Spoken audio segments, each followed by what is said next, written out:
اللهم صل على سيدنا محمد وبارك وسلم۔ مکتوب نمبر 77 جباری خان کی طرف صادر فرمایا۔ جباری خان کون تھے؟ آپ کے نام مکتوبات میں 3 مکتوب ہیں، یعنی دفتر اول میں یہ 77، 78 اور 79 لگاتار تینوں مکاتبین کے نام ہیں۔ جباری خان یا جباری بیگ نامی ایک شخص مجنون خان تاقشال کے صاحبزادے اور حضرت مرزا مظہر جانے جانا رحمۃ اللہ علیہ کے اجداد میں سے تھے۔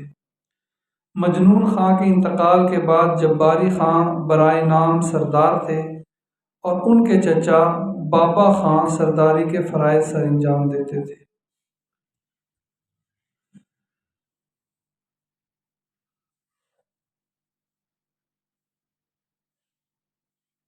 ان کا جباری خان کا یعنی یہ شجرہ حضرت مرزا مظہر جانے جانا شہید رحمۃ اللہ علیہ کا یوں ہے: حضرت مرزا مظہر جانے جانا ابن مرزا جان رحمۃ اللہ علیہ، ابن مرزا عبد السبحان، ابن مرزا محمد امان، ابن شاہ بابا سلطان، ابن بابا خان اور ابن امیر غلام محمد اور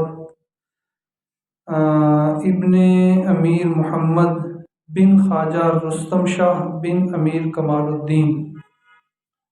پھر 19 واسطوں سے محمد بن حنفیہ رضی اللہ تعالی عنہ کے توسط سے حضرت علی رضی اللہ تعالی عنہ تک یہ سلسلہ پہنچتا ہے۔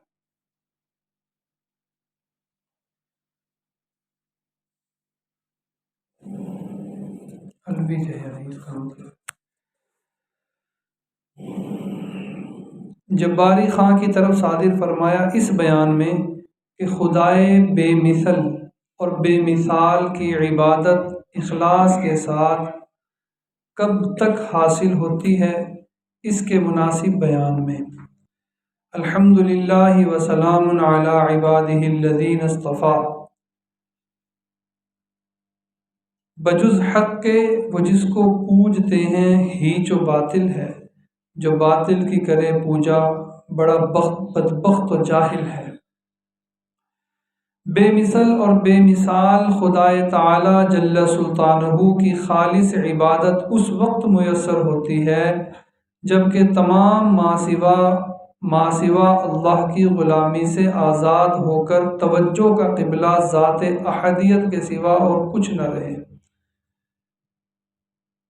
اور اس توجہ کا مصداق یعنی علامت و نشانی حق سبحانہ و تعالیٰ کے انعام یا اعلام کا برابر ہونا ہے، بلکہ اس مقام کے حاصل ہونے کے شروع میں رنج و الم انعام کی نسبت زیادہ مرغوب اور پسندیدہ ہے۔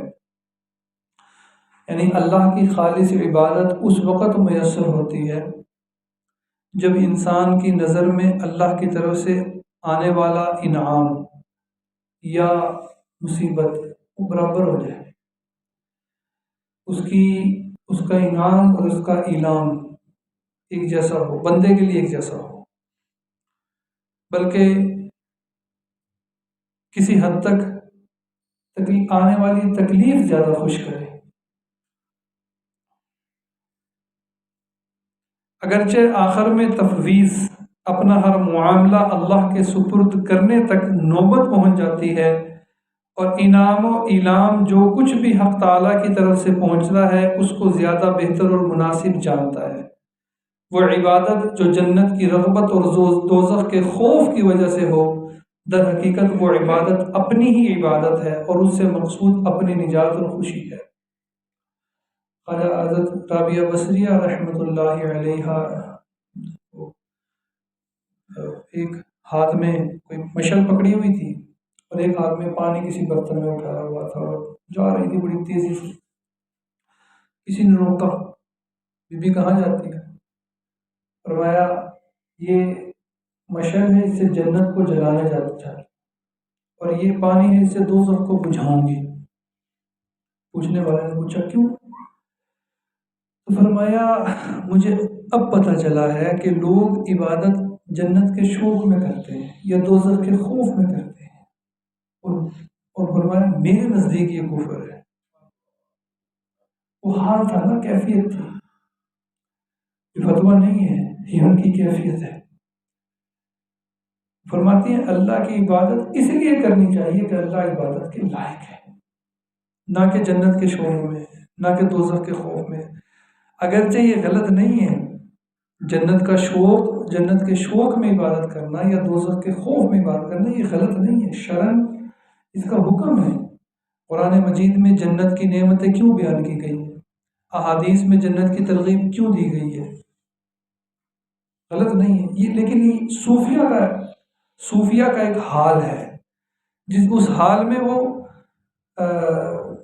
ہر چیز سے کنارہ کشی اختیار کر لیتے، ہر چیز سے۔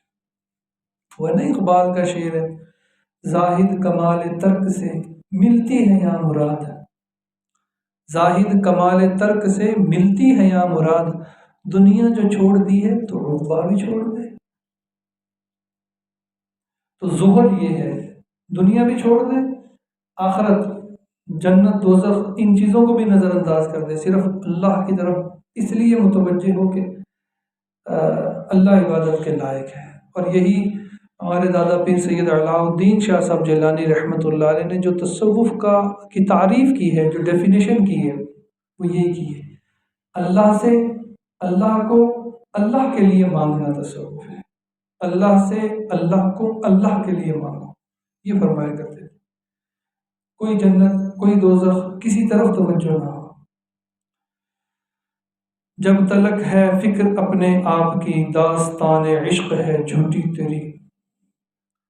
اگر جنت کے شوق میں بندہ عبادت کر رہا ہے تو اپنی فکر ہی کر رہا ہے نا، دوزخ کے خوف سے عبادت کر رہا ہے تو اپنی فکر ہی کر رہا ہے۔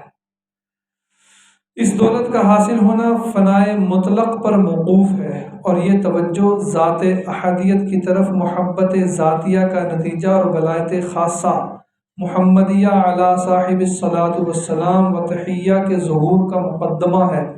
اس نعمت عظمیٰ یعنی ولایت خاصہ محمدیہ کا حاصل ہونا حضرت صلی اللہ علیہ وسلم کی شریعت کی کامل مطابعت پر موقوف ہے، اس لیے کہ ہر نبی علیہ الصلاۃ والتسلیمات کی شریعت جو براہ نبوت اس کو عطا فرمائی گئی اس کی ولایت کے مناسب ہے، کیونکہ ولایت میں کلی طور پر حق سبحانہ و تعالیٰ کی طرف توجہ ہوتی ہے، اور جب نبوت کے مقام دعوت و ارشاد میں لے آتے ہیں تو وہ نبی اس نور کے ساتھ آتا ہے اور اس کمال کو مخلوق کی توجہ کے ساتھ جمع کرتا ہے۔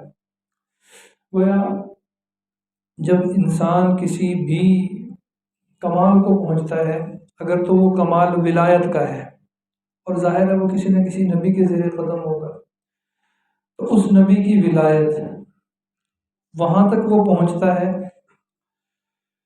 تو اور اس مقام میں صرف اللہ کی طرف متوجہ ہے، اس کی توجہ ادھر ادھر نہیں جاتی، پھر اس مقام سے ترقی کر کے مخلوق کی طرف متوجہ ہوتا ہے، تو گویا مقام ولایت سے مقام نبوت میں داخل ہو گیا۔ اب اس کی توجہ دوہری ہو گئی ہے، ادھر سے لے رہا ہے، ادھر دے رہا ہے، فیض وہاں سے وصول کر رہا ہے، یہاں منتقل کر رہا ہے۔ جب مقام ولایت میں تھا تو اس کی توجہ صرف فوق اللہ کی طرف تھی، جب مقام نبوت میں آیا تو اب اس کی توجہ اللہ کی طرف بھی ہے اسی طرح جیسے پہلے تھی، اور مخلوق کی طرف بھی متوجہ ہے، ان کی ہدایت کے لیے، ان کی رہنمائی کے لیے، ان کی تربیت کے لیے۔ اس کو کہتے ہیں کہ اب یہ مقام ارشاد پر متمکن ہو گیا ہے۔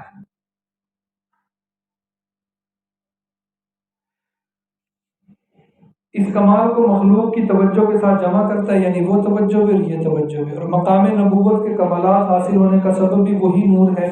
اس لیے بعض اہل سکر بزرگوں نے کہا ہے کہ نبی کی ولایت اس کی نبوت سے افضل ہے۔ جو غلبے میں ہے نا انہوں نے یہ جملہ بولا، بس اسی لیے ہر پیغمبر کی شریعت اس کی ولایت کے مناسب ہوتی ہے، اور اس شریعت کی پیروی اس نبی کی ولایت تک پہنچنے کے لیے لازمی ہے۔ اور اگر لوگ یہ سوال کریں کہ آن سرور علیہ الصلاۃ والسلام کی شریعت کے بعض متبعین کو آن حضرت صلی اللہ علیہ وعلیٰ آلہ و اصحابہ وسلم کی ولایت سے کچھ بھی حاصل نہیں ہے، بلکہ دوسرے انبیاء کرام کے قدم پر ہیں اور ان کی ولایت سے حصہ رکھتے ہیں۔ اگر کوئی یہ سوال کر لے کہ گویا اگر کسی دوسرے نبی کے ساتھ ان کے زیر قدم ہیں، ان کی ولایت سے حصہ رکھتے ہیں، تو اس کا مطلب یہ ہے کہ حضور کی ولایت سے انہیں حصہ نہیں ملا، یہ سوال ہے، اس کا جواب دے رہے ہیں۔ تو میں اس کے جواب میں کہتا ہوں کہ ہمارے پیغمبر علیہ الصلاۃ والسلام کی شریعت تمام شریعتوں کی جامع ہے، اور جو کتاب آپ پر نازل ہوئی ہے تمام آسمانی کتابوں کو شامل ہے، بس اس شریعت کی پیروی گویا تمام شریعتوں کی پیروی ہے۔ لہٰذا ہر شخص اپنی استعداد کے مطابق انبیاء کرام میں سے کسی ایک نبی کے ساتھ مناسبت رکھتا ہے، اس کی ولایت کو اخذ کرتا ہے، اور اس میں کوئی مذائقہ نہیں، بلکہ میں کہتا ہوں کہ حضرت صلی اللہ علیہ وسلم کی ولایت تمام انبیاء کرام کی ولایتوں پر حاوی ہے، بس ان ولایتوں تک پہنچنا اس ولایت خاصہ کے اجزاء میں سے کسی ایک جزء تک پہنچنا ہے۔ تو جس نے کسی نبی کی ولایت کو حاصل کر لیا، گویا اس نے ولایت نبوی، ولایت محمدیہ، ولایت خاصہ میں سے ایک حصہ حاصل کر لیا، الگ چیز نہیں ہے۔ اور اس ولایت خاصہ تک پہنچنے کا سبب حضرت صلی اللہ علیہ وآلہ آلہ وسلم کی کمال درجے کی مطابعت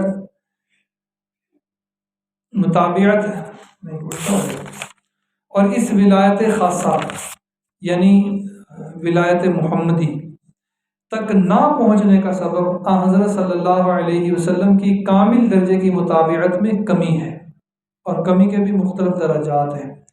دیکھیں جیسے آپ نے نوٹ کیا ہوگا یہ چیز، اور یہ کتابوں میں بھی لکھی ہوئی ہے کہ سلسلہ نقشبندیہ میں سنت کی اتباع زیادہ، اس پہ زور بھی دیا جاتا ہے، اس کو اہمیت بھی دی جاتی ہے، اور ان کا مجاہدہ یہی ہے سلسلہ نقشبندیہ میں۔ دوسرے سلاسل میں غلبہ ہے، جیسے سلسلہ چشتیہ میں رونے دھونے کا غلبہ ہے، عشق الہی کا غلبہ زیادہ ہے، سلسلہ نقشبندیہ میں عشق محمد کا غلبہ زیادہ ہے۔ تو جب جس سلسلے میں جس چیز کا غلبہ ہوگا تو ظاہر ہے دوسری چیز میں کسی نہ کسی حد تک کمی رہ جائے گی۔ اچھا، وہ کمی ایسی نہیں ہوتی، بلکہ آگے آ رہا ہے، کمی کے بھی درجات ہیں، اس لیے ولایت کے درجات میں تفاوت ہوتا ہے۔ وہ کمی ایسی نہیں ہوتی کہ وہ شریعت کی مخالفت ہے، وہ کمی ایسی ہوتی ہے کہ جیسے نقشبندیوں کے ہاں کامل درجے کی اتباع سنت ہے، اس درجے کی اتباع سنت دوسری جگہ پہ نہیں ملتی، ہر عمل میں، ہر فعل میں۔ تو پھر وہ اس درجے کی نہ ملے تو پھر اتنا فرق پڑ جاتا ہے اس ولایت میں۔ اگر آپ کا کامل درجہ اتباع حاصل ہو جائے تو آپ کی ولایت تک پہنچنا ممکن ہے۔ یہ اعتراض اس وقت وارد ہوتا ہے جبکہ دوسرے انبیاء کرام کی شریعتوں کے متبعین کو ولایت خاصہ حاصل ہوتی ہے، اور جب ایسا نہیں ہے تو اعتراض بھی کوئی وارد نہیں ہوتا۔ الحمد للہ الذی انعم علینا وہدانا الی صراط المستقیم والدین القویم۔ اللہ تعالیٰ کی حمد ہے جس نے ہم پر انعام فرمایا، سیدھے راستے اور مضبوط دین کی طرف ہدایت فرمائی۔ صراط مستقیم اس دین کے مضبوط راستے اور واضح روشن شریعت سے مراد ہے۔ انک لمن المرسلین علی صراط مستقیم، بے شک آپ رسولوں میں سے ہیں اور صراط مستقیم پر ہیں، اسی حقیقت کی دلیل ہے۔ رزقنا اللہ سبحانہ و ایاکم کمال اتباع الشریعت علیہ الصلاۃ والسلام بحرمت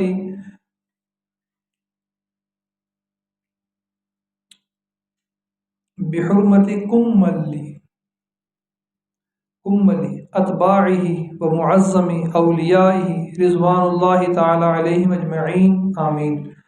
اللہ تعالی ہم کو اور آپ کو حضور اکرم صلی اللہ علیہ وسلم کے کامل متبعین اور بزرگ اولیاء کرام رضوان اللہ علیہم اجمعین کے طفیل آپ کی شریعت کی کامل ترین اتباع نصیب فرمائے، آمین۔ اس دعا نامہ کا لانے والا چونکہ ان حدود یعنی اپنی آپ کی طرف جانے والا تھا، اس لیے چند کلمات کے ساتھ محبت کے سلسلہ کو حرکت دینے والا ہوا ہوں۔ السلام علیکم ورحمۃ اللہ سبحانہ لدیکم، آپ پر سلام اور اللہ سبحانہ وتعالی کی رحمت ہو۔ اللہ تعالیٰ ہمیں بھی یہ جو باتیں ہیں یہ ہے تو باتیں، لیکن اس کی حقیقت بھی اللہ تعالیٰ ہمیں عطا فرمائے۔